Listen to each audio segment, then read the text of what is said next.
Dieu de gloire, je vais bénir ton nom. Je vais te dire merci, Seigneur, pour ton amour. Merci pour ta fidélité, Seigneur. Tu nous réunis encore ce matin. Et Seigneur, comme tu dis dans ta parole, chaque chose en son temps, Seigneur, voici le temps où, Seigneur, tu veux parler, Seigneur. Je prie que tu puisses prendre toute la place, Seigneur, que tout ce qui n'est pas à toi, Seigneur, puisse disparaître, que toi seul puisse régner, Seigneur. L'instrument que tu m'as choisi ce matin, Seigneur, merci de m'utiliser, Seigneur, que ce ne soit pas moi qui parle, mais que ce soit toi qui parles au travers de moi, Seigneur.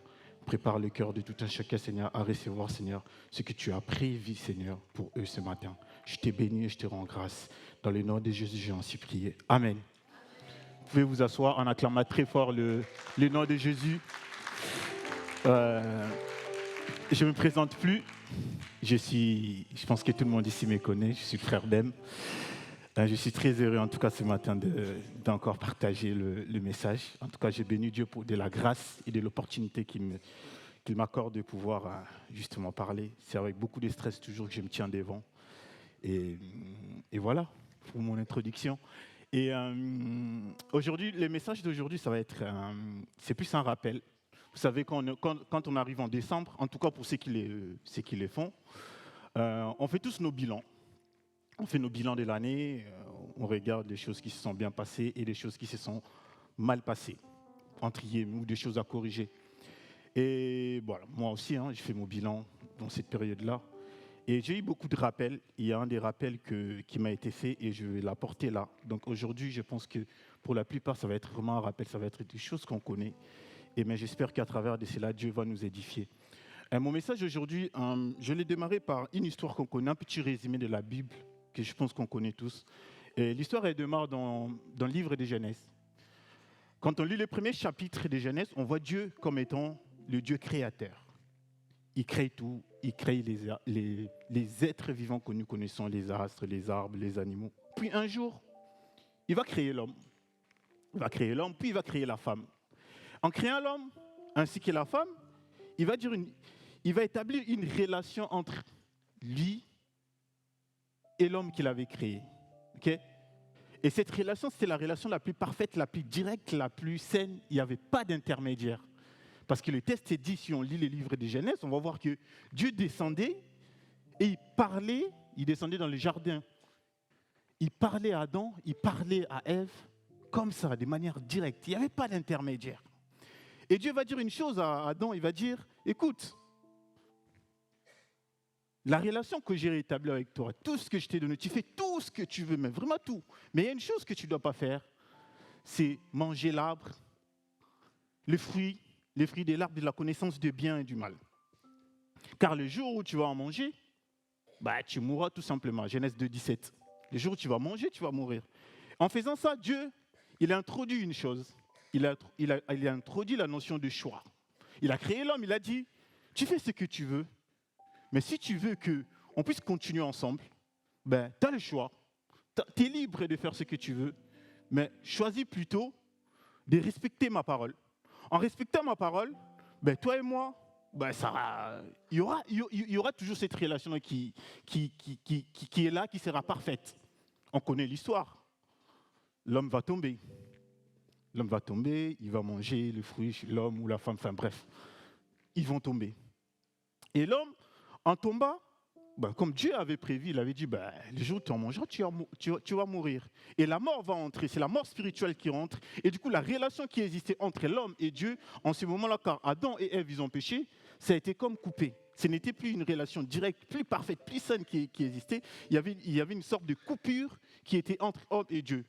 Du coup, j'avance un peu plus loin dans Genèse, mais Dieu aimait l'homme. Enfin, dans l'Ancien Testament, Dieu aimait l'homme. Parce que d'ailleurs, c'est le seul être qu'il a façonné de sa propre main. Il a créé de sa propre main. Tous les restes, il a créé par la parole. Mais l'homme, il a créé de sa propre main. Du coup, il aimait tellement l'homme et il voulait rétablir cette relation. Et tout au long de l'Ancien Testament, quand on lit l'Ancien Testament, on va voir Dieu va vouloir se révéler en l'homme. Dieu va vouloir se révéler en l'homme. D'abord, il va commencer par choisir un peuple. On connaît, il va choisir Abraham.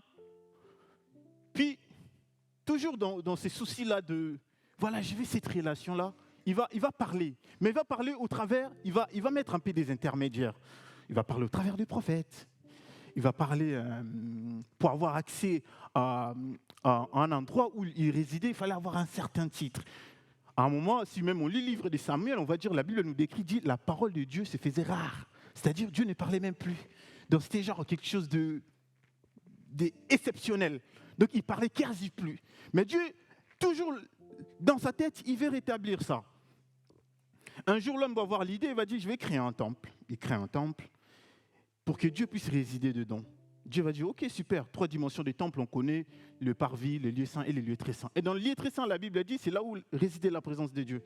C'est-à-dire, l'homme pouvait avoir accès à ces lieux très saints. Mais encore une fois, ce n'était pas donné à tout le monde. C'était intermédiaire sur intermédiaire. Il fallait être d'une certaine lignée. Et ça ne suffisait pas. Il fallait avoir un certain titre. Il fallait être un sacrificateur. Et encore, ça ne suffisait pas. Il fallait être souverain sacrificateur. Et encore, ça ne suffisait pas. Il fallait être parfait pour pouvoir avoir accès à ce lieu très saint. C'est-à-dire la relation qui était brisée, Dieu est en train d'essayer de le rétablir, mais à plusieurs reprises, ça va marcher, bon, on va dire ça va marcher, voilà, pas bien, parce qu'à chaque fois, l'homme que nous sommes, on va toujours faire le choix, comme Adam, de se détourner toujours de Dieu. Toujours la même chose. On va répéter la même histoire, parce que Dieu va dire, vous faites ceci, vous faites cela, et je vous donnerai ceci, cela. Ben, nous, l'homme, connaît, on va faire tout le contraire de ceci. Et bim, la relation, à chaque fois, ça ne se rétablit pas. Et du coup, quand on arrive au Nouveau Testament, Dieu va changer. Il dit, ok, ça y est, j'ai mis des intermédiaires, j'ai mis beaucoup de choses, ça y est, j'ai l'impression que ça ne marche pas, ou ça marche, ou les gens ne m'écoutent pas. Ben, cette fois-ci, je vais envoyer mon propre fils comme étant intermédiaire. Comme étant intermédiaire, afin que quiconque croit en lui ne périsse pas, mais qu'il ait la vie éternelle en Jésus-Christ. Il va envoyer Jésus-Christ. Il dit, voilà, cette fois-ci, ce n'est plus question de lignée, ce n'est plus question d'être un prophète, ce n'est plus question de race ou je ne sais pas. C'est question de, je crois en Jésus et j'ai la vie éternelle. Peu importe où vous êtes. Et du coup, on voit un parallèle entre Genèse 2, 17, où Dieu dit à l'homme, si tu commets un péché, si tu manges le fruit, tu mourras. Et quand on arrive dans Jean 3, 16, il y a un parallèle qui se fait. La promesse de Dieu, ce n'est plus la mort, mais c'est la vie éternelle. Dit, parce que si vous croyez en Jésus, ce n'est plus question de mort. Adam, j'ai parlé de la mort parce qu'il disait, le jour où tu me désobéis, si tu fais le choix de me désobéir, tu meurs. Mais quand j'arrive dans le Nouveau Testament, le choix change. Je parle de la vie éternelle.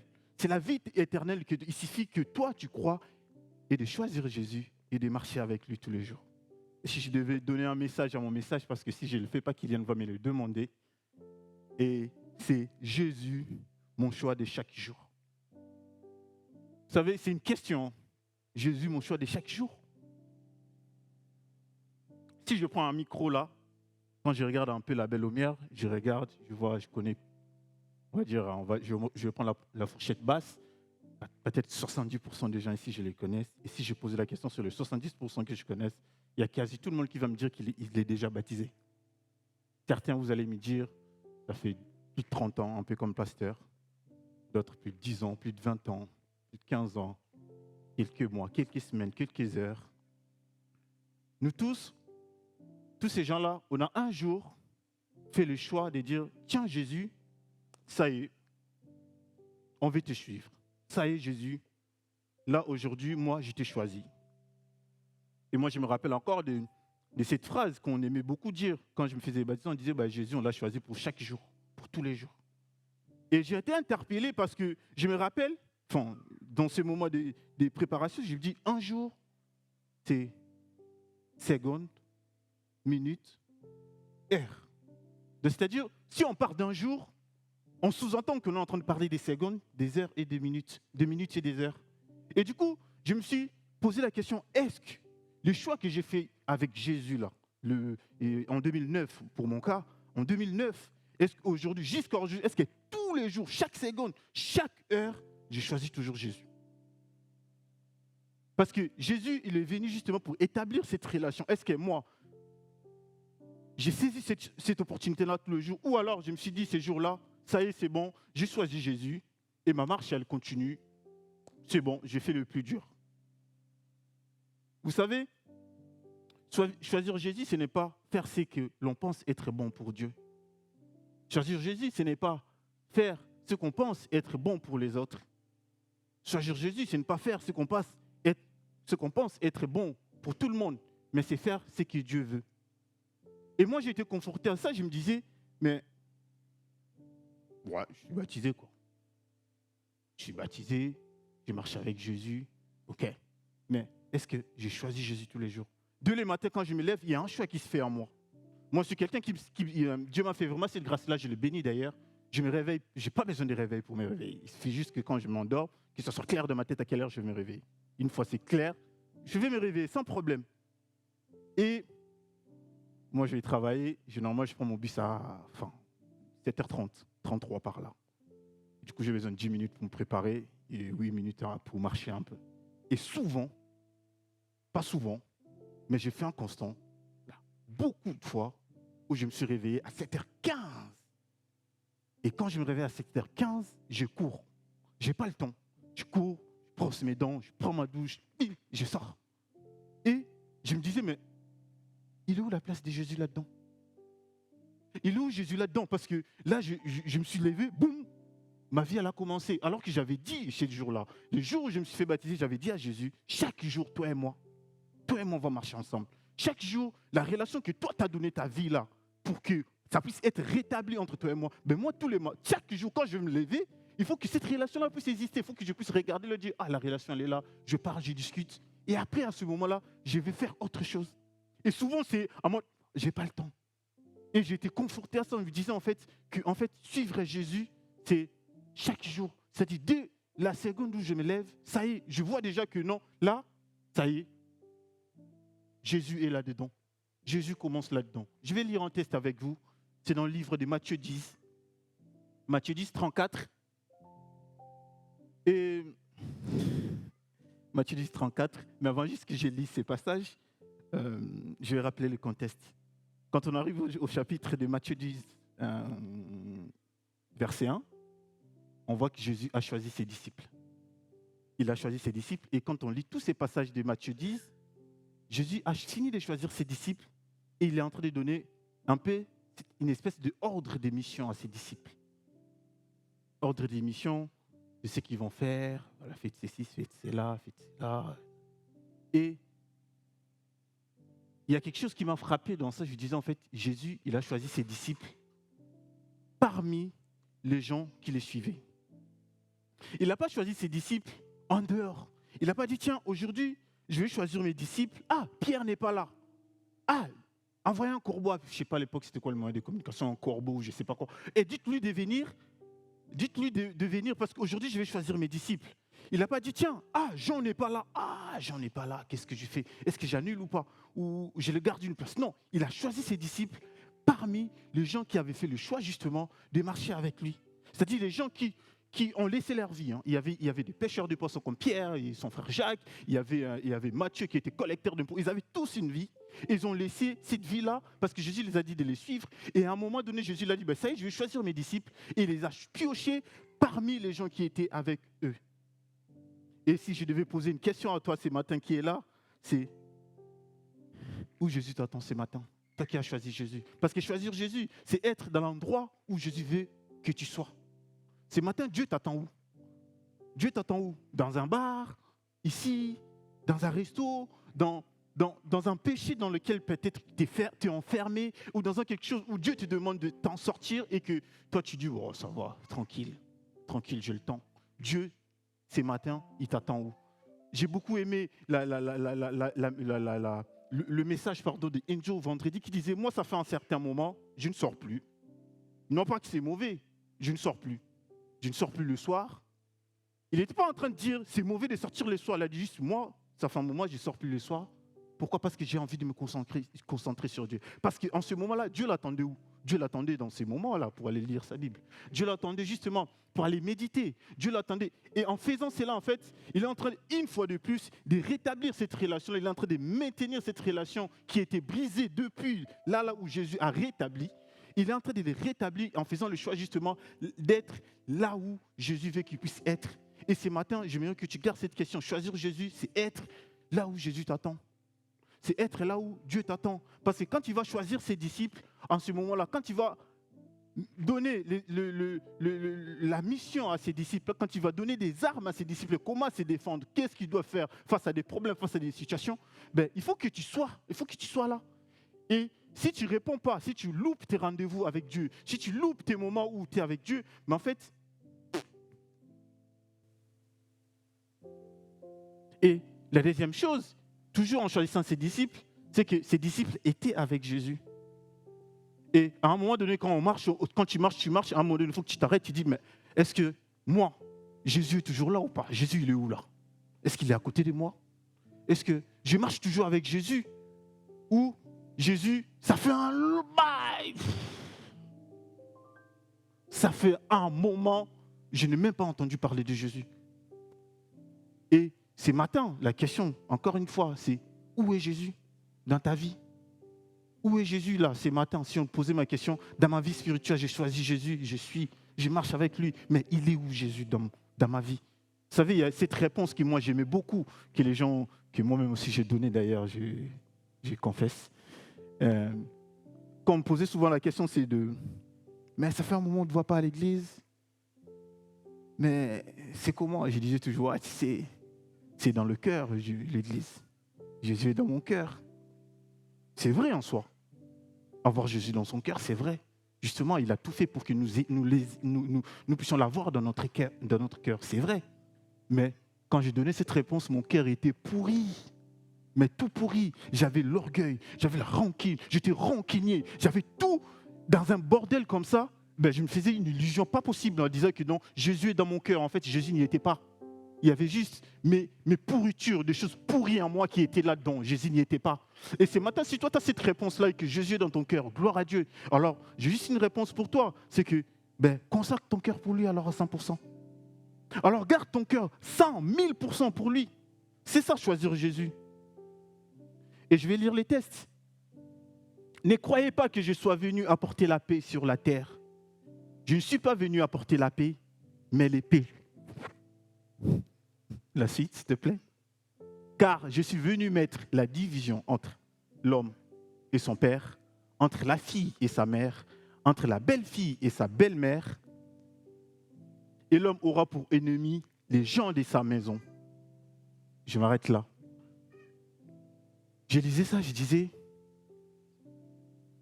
c'est que Jésus est en train de décrire là, ça ne me donne pas envie de le suivre. Je lis ça, je dis, attends, Jésus dit, il n'est pas venu apporter la paix. Et moi, je me dis, mais attends, on est en 2024. Il y a la guerre dans l'est de mon pays, il y a la guerre à Ukraine, Russie. On est là, il y a un peu de guerre partout. Et là, si je mets au défi, là, on prenait un micro, on faisait balader à tout le monde, je suis sûr, quand on posait la question de vous êtes pour la paix ou la guerre, tout le monde me dira, quasi tout le monde dira, oh, on est pour la paix. Donc, c'est-à-dire, Jésus est en train de dire à ses disciples, moi, je ne suis pas venu porter la paix. Je ne suis pas venu apporter la paix. Je suis venu apporter l'épée. Et ça veut dire quoi, en fait? Choisir Jésus à un moment donné, il faut l'accepter que non, la paix, vous ne l'aurez pas tout le temps. Et l'épée dont Jésus parle, c'est la parole. Parce que Jésus il est venu avec la parole, il est venu rétablir cette relation-là dont je parlais depuis le début. C'est rétablir cette relation. Il dit, ma parole, c'est une paix. Et Jésus, quand il établit cette relation, quand on parle, c'est la parole. Il est en train de dire la parole. C'est-à-dire, à un moment donné, quand on choisit Jésus et quand on commence à marcher, la parole, on va être heurté à la parole qui va nous pousser à faire des choix, à faire des choses que peut-être ça n'apportera pas la paix. J'ai béni un frère, je ne dirai pas son nom parce que je pense que c'est peut-être confidentiel, son témoignage qu'il a donné vendredi. Il disait, je travaille dans un domaine où on ment. Ça nous arrive de mentir. Ça nous arrive même de mentir, très souvent même. Mais à un moment donné, je me suis dit, non, je ne mens pas. Aujourd'hui, je suis allé voir mon patron, il y avait l'audit, je devais mentir. J'ai dit, je ne mens pas. Quelles sont les conséquences de dire à son patron, là, pour l'audit, désolé, moi, je ne mens pas. C'est peut-être de ça que Jésus parle quand il dit, c'est pas la paix. Hein. Parce que peut-être que le patron va le prendre mal. La patronne ou le patron, je ne sais plus c'était qui. C'était une femme ou un monsieur. Il va peut-être le prendre mal. Mais Jésus dit non. Si tu veux me suivre, si tu veux marcher avec moi, voilà, c'est ça. C'est pour ça que je disais, choisir Jésus, c'est ne pas faire ce que l'on pense être bon pour nous. C'est ne pas faire ce qu'on pense être bon pour Dieu. Parce que dans ce contexte-là, si je ramène cette phrase, faire ce qui pense être bon pour Dieu, c'est apporter la paix. Parce que moi, quand je lis ces versets, je dis que Dieu, il est pour la paix. Mais la paix dont Dieu parle là, c'est autre chose. Il y a même deux fois, on a choisi Jésus. Il y a même des témoignages des gens qui disent, j'ai l'impression que j'ai fait même une grosse erreur. Vous êtes peut-être là, vous vous dites, j'ai fait peut-être une grosse erreur parce que depuis que j'ai choisi Jésus, toute ma famille, c'est la guerre. Personne ne veut me parler. Jésus, on en parle. Peut-être que depuis que j'ai choisi Jésus, les travaux, il n'y a plus rien. Depuis que j'ai choisi Jésus, il n'y a plus rien. Tu commences même à réfléchir, ouais, peut-être que c'est peut-être pas le bon choix. Le message est pour toi, je te rassure. Jésus, c'est le choix de tous les jours et ça reste un choix. Ça reste un choix et ça restera toujours un choix. Je vais bientôt m'arrêter. Jésus dit, je vais pas aller loin. Jésus dit, c'est lui qui le suit. Matthieu 29, je crois, non, Luc 10, 20, c'est ça, Luc 10, 20, il dit, réjouissez-vous parce que vos noms sont inscrits là-haut. Ok? Ne vous réjouissez pas parce que les esprits vous sont soumis, ou parce que vous chassez les démons, ou parce que vous faites de miracles. Non, réjouissez-vous parce que votre nom est inscrit là-haut. Dans le passage le plus connu de la Bible, Jean 3,16, j'ai dit, Jésus nous promet la vie éternelle. Et quand on lit tout ça, j'ai dit, mais tout ce que Jésus a entré dans ces deux promesses-là, moi je retiens une chose, c'est des trucs de là-haut en fait. Et vous êtes peut-être là aussi, peut-être vous n'avez peut-être pas encore donné votre vie en Christ. Vous vous dites, oh, la vie éternelle, les trucs là-haut, moi sur la terre je dois vivre. Voilà, c'est quoi, le nom inscrit là-haut? Oui, c'est là-haut. Mais là, en attendant qu'ils reviennent, je vis où? Je suis là. Les textes disent une chose, c'est dans Matthieu 28, 18, il dit, Jésus, juste avant de monter là, il dit, tout le pouvoir m'a été donné. Le pouvoir a été donné parce qu'il était le Fils de Dieu, il a accompli une mission. Et Jean 1,12, il dit, à tous qui ont cru en son nom, il les a donné le pouvoir de devenir enfants de Dieu. C'est-à-dire Jésus est en train de mettre au même pied d'égalité. Puisque lui, il est un enfant de Dieu. Et que nous le choisissons, quand nous le choisissons tous les jours, quand nous marchons avec lui, on devient enfant de Dieu, nous met au même pied d'égalité. Et Luc 19, il dit, Luc 19, je crois. Ah, qu'est-ce que c'est? Luc 9, il dit, je vous ai donné le pouvoir. Je vous ai donné le pouvoir. 3 choses dominent le monde, on le sait. Les sexes, le pouvoir et l'argent. Les sexes, c'est donné à tout le monde. Mais le pouvoir et l'argent, c'est autre chose. Jésus dit, je vous ai donné le pouvoir. Je vous ai donné le pouvoir. Tout à l'heure, j'ai parlé de beaucoup de choses qui étaient peut-être dans le sens un peu négatif, qui ne vous motivent pas, qui vous dit peut-être que je n'ai pas envie de suivre Jésus avec tout ce qu'il est en train d'écrire. Mais la promesse qu'il est en train de faire, non seulement tu es égal à Jésus parce que tu es devenu enfant de Jésus, enfant de Dieu, pardon, mais en plus, puisque lui, tous les pouvoirs lui ont été donnés en tant qu'enfant de Dieu, Jésus fait quoi? Il nous donne le pouvoir. Et voilà la promesse sur laquelle que je peux m'appuyer en disant en fait que oui, il m'a promis beaucoup de choses là-haut, mais sur la terre aussi, il m'a promis le pouvoir. Il m'a promis le pouvoir. Et toi qui es là, qui as choisi Jésus, ça fait pendant 10 ans, pendant 2 ans, pendant quelques heures, ça fait des années. Et toi qui n'as pas encore choisi Jésus, sache que ton choix de choisir Jésus tous les jours, de marcher avec lui, Dieu te donne le pouvoir de tout. Le pouvoir de tout. Et il en est de tes propres responsabilités de les saisir ou pas. Le temps qu'on m'avait donné s'est écoulé complètement. Je pense même avoir... Non, je n'ai pas encore dépassé. Je vais m'arrêter là. Je ne vais pas aller loin. Mais je vais lancer cet appel, puis je vais remettre le micro au pasteur, il priera. C'est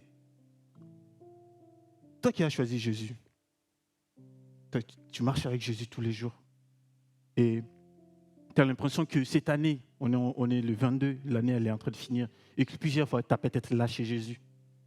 Et plusieurs fois, tu marchais et tu te dis, je suis peut-être tombé, peut-être que mon choix a été nul, peut-être que je n'ai pas choisi Jésus. Et j'ai lancé cet appel pour toi, car il dit, il n'est pas encore trop tard. C'est-à-dire, tu es peut-être déjà tombé, mais tu te relèves aujourd'hui, relève-toi aujourd'hui. Et cet appel est pour toi. Tu te lèveras quand le pasteur priera pour ça. Et je lance un deuxième appel, c'est Pour toi qui n'as pas encore cru en Jésus, il n'est pas encore trop tard. Il a dit, c'est lui qui attend son cœur, qu'il ne l'endurcisse pas. C'est lui qui l'attend, qui attend dans son cœur, qui attend la parole de Dieu, qui n'endurcisse pas son cœur. Alors le message aussi est pour toi. Saisis cette opportunité et viens à Jésus. Car comme j'aime trop le dire, il n'est pas encore trop tard. Mais vraiment que Dieu vous bénisse abondamment. Et je laisse le micro passer.